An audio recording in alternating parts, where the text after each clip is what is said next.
in 2008, you guys actually grew your business when the rest of the country was kind of going through a crazy time. So I think that's also something notable, since we, the world right now is kind of talking about the impending potential recession, or, the craziness going on. So you kind of, against odds, did successfully navigate that in the past. So I'm interested to hear maybe, what that might look like in the future. And then Ashley, in 2012, you came on full time. And by 2013, you were doing 1.5 million in sales with Amazon, Walmart in your storefront.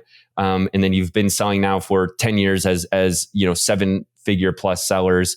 And then recently, you guys have, and I don't know how recently, you can walk us through the timeline in a little bit, but you've really gone a little bit more aggressive on your private label brand, Kinsey Ray. And I'm really interested to hear about that. Obviously, Andy and I are all the time working on our brand, and we checked out your website. It looks amazing. We're going to ask you guys for help probably on our website in the future, or some context. And so I'm really just interested to hear, because to hear your story, it looks like you guys actually have some retail maybe involved with that. And so just all over the place, have your hands kind of in all things retail and e-commerce. So really, really excited to unpack this. And I just want to start with you, Diana. Maybe you could just give us a little bit of a background on how you got started on eBay and e-commerce in general. What was your job? Because back in '99, Andy talks about this a lot. Even when he started selling on Amazon, nobody did this, right? And if you told someone you sold on eBay or sold online, they kind of looked at you a little bit crazy.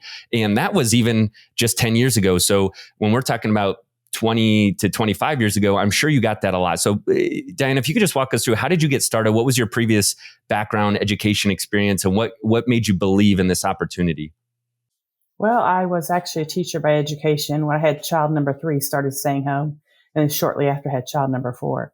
So I loved to go to garage sales, and I'd see 2 girls from my church just buying a lot of things at the garage sale. I'm like, what do y'all do? And they're like, we buy this and sell on eBay. And I'm like, what's eBay? And when I finished teaching, I had one computer in my classroom, because it wasn't in the schools, that was for my grades. And my husband, on the other hand, wrote software, and I was like, don't touch my computer, don't mess it up, So when I saw him at the garage sales, I'm like, I can buy smart. I can do that. At the time, I was buying things at garage sales and taking them to like the children's resale shops.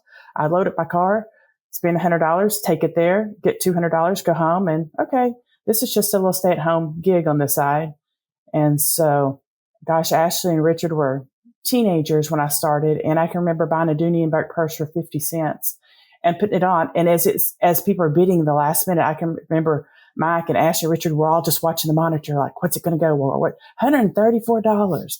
That was a lot of money. I mean, I was a stay-at-home mom, to one purse at the garage sale. So my girlfriend and I kind of called eBay our slot machine. We would just go to the garage sales and just see what was worth something to somebody, So those were fun days. I mean, really, I enjoyed selling at eBay. I enjoyed the hunt, and we had a lot of fun doing it. But within 3 months after starting it, I would walk the girls in an indoor mall, and all these people would be outside this finish line, crowded out. And I'm like, why are these people here every morning? I have a double stroller. So one morning I braved it, and I walked inside this finish line, and they sold all their Nike Dry Fit and Adidas Climalite when they get it in 3 for $10. So I pushed my stroller in, and picked up some stuff. I went home and I put it in a bundle of 3 items. And so I listed like $24.99 on eBay. Not really, this is 20-something years ago. And it sold as soon as I listed it.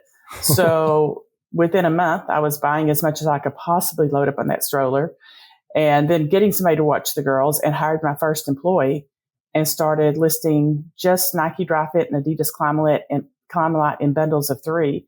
And 70% of them went out of country at that time. I mean, it went to Australia, to Europe. I mean, it just grew just like that. And this lady was actually from Canada. So I just she couldn't get a job. So I hired her. She listed from home. And so that was a first, within 3 months after starting garage sales, I'm like, this is something to be doing.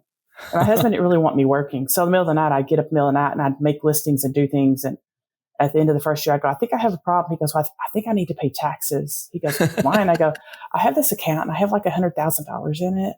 And I'm not sure what I'm going to do from here. And he's like, yeah, what are you doing? So that was a start. There's so much to unpack there. And I knew this would happen with interviewing you two, because you have so much experience and, so many questions, but I just want to address something there, because, the point of what we're trying to do here is just help sellers, that are new to potentially wanting to start selling online, or, trying to see how they can get to be $1 million seller.